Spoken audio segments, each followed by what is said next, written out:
그럼 원장님의 코 성형 비용은 평균적으로 얼마 정도인가요? 여러 세부 술비에 따라 다르겠지만 적게는 10,000원대부터 많게는 10,000원을 넘어가기도 하죠.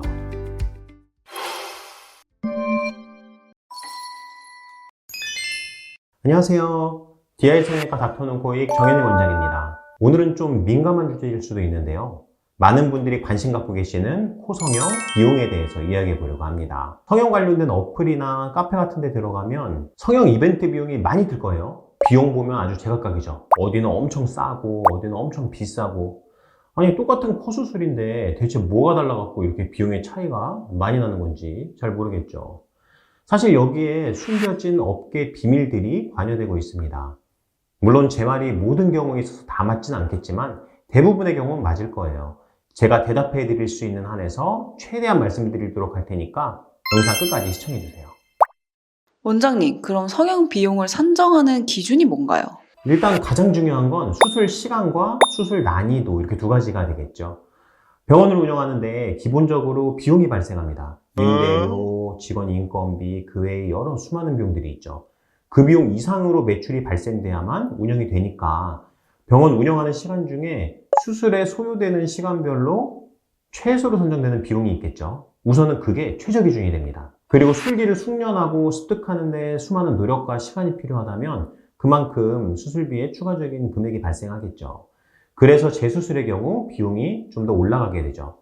수준급 요리사의 음식을 먹기 위해서 더 비싼 비용을 지불하는 것처럼 수술 과정에서 더 신경 써서 수술해 드려야 하는 재수술인 만큼 수술 시간도 더 걸릴 테고 더 숙련된 기술로 더 안정적이고 좋은 결과를 내어드릴 테니까 말이죠.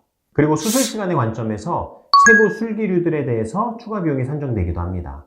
예를 들면 복코 교정, 매부리, 콧볼 축소 이런 것들.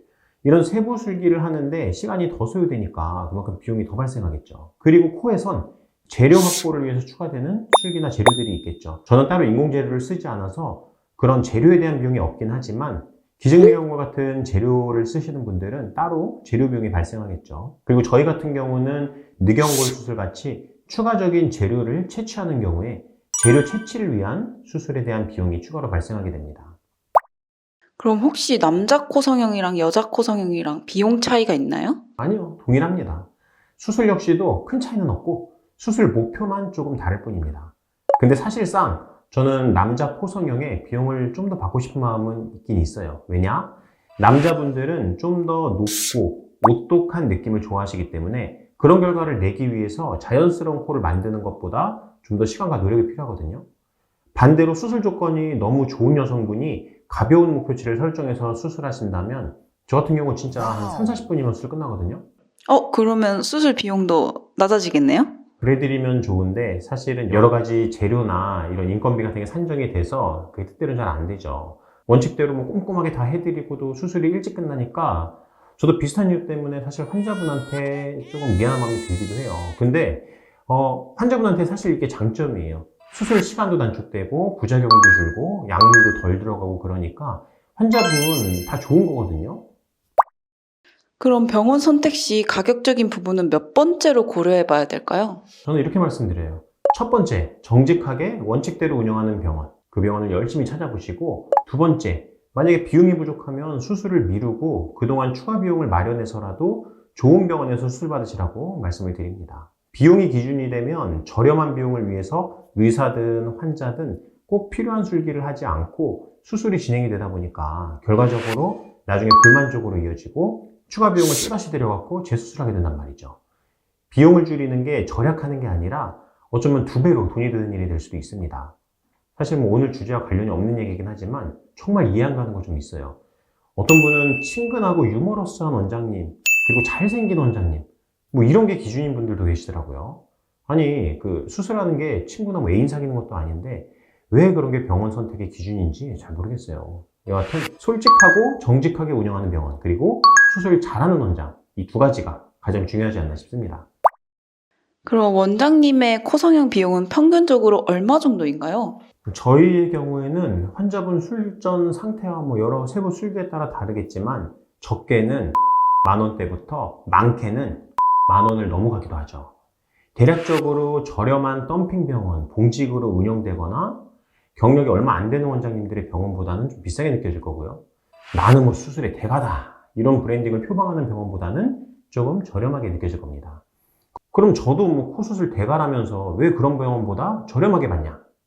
제 입으로 말씀드리기는 좀 부끄럽지만 손이 좀 빠르고 손재주가 좀 있어서 수술 시간이 다른 분들의 뭐 절반, 3분의 2 이 정도까지 수술 시간이 많이 단축이 되어 있어요. 그래서 수술 시간이 덜 걸리는 그만큼의 그 이익을 제 이익으로 만들지 않고 환자분들께 수술비를 줄여드리려고 그런 노력들을 한 결과입니다.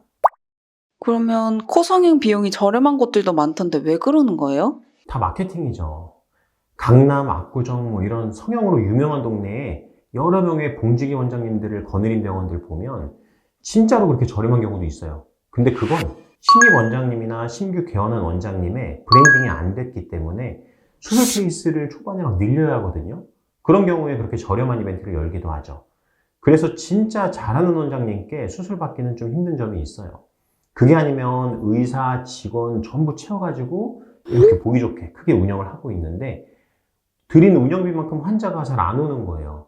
그러면 병원을 비워두면 너무 큰 손해가 발생하죠. 그러니까 운영비라도 벌 생각으로 덤핑으로 저렴하게 진료하는 거예요. 그리고 또 하나의 경우는 환자분들이 저렴한 이벤트 보고 방문을 했는데 막상 병원 상담받고 나니까 뭐 이거 해라 저거 해라 이렇게 추가금이 붙어갖고 완전 뭐 영업당했다 뭐 이렇게 생각하는 경우인데요. 이건 사실 좀 복잡한 이유예요. 원래는 이런 세부 술기들을 포함시켜서 비용을 산정하고 모두 하나의 코수술이다 이렇게 생각하고 수술하던 시절에는 추가금이 따로 없었죠. 근데 병원들의 경쟁이 점점 치열해지면서 저가 마케팅의 영역이 많이 늘어났고 세부 술기들을 모두 쪼개고 나누어서 각각의 비용을 받게 된 거예요. 하지만 이건 어찌 보면 영업을 당한다 뭐 이런 개념이 아니라 특별히 추가 술기가 필요 없는 환자분들에게 시간이 절약되는 만큼 선택적으로 더 저렴한 수술비로 서비스를 제공하는 개념이라고 볼 수도 있습니다. 이번 영상은 코 성형 비용에 대해서 이야기 나눠봤는데요. 사실 영상에 담기 어려운 그런 비하인드 스토리도 많긴 해요. 수술 술기나 수술 결과 관련돼서도 도움이 되는 정보를 드리려고 해도 영상이 자꾸 신고당하고 뭐 내려지고 막 이러는 마당에 이런 내용을 자유롭게 말할 수 있는 그런 때가 언제쯤이나 올까 모르겠네요. 여하튼 코 성형을 고민하시는 여러분들께 큰 도움이 되었으면 좋겠습니다. 이상 마치겠습니다. 디아성형외과 닥터는 코익 정현희 원장이었습니다. 감사합니다.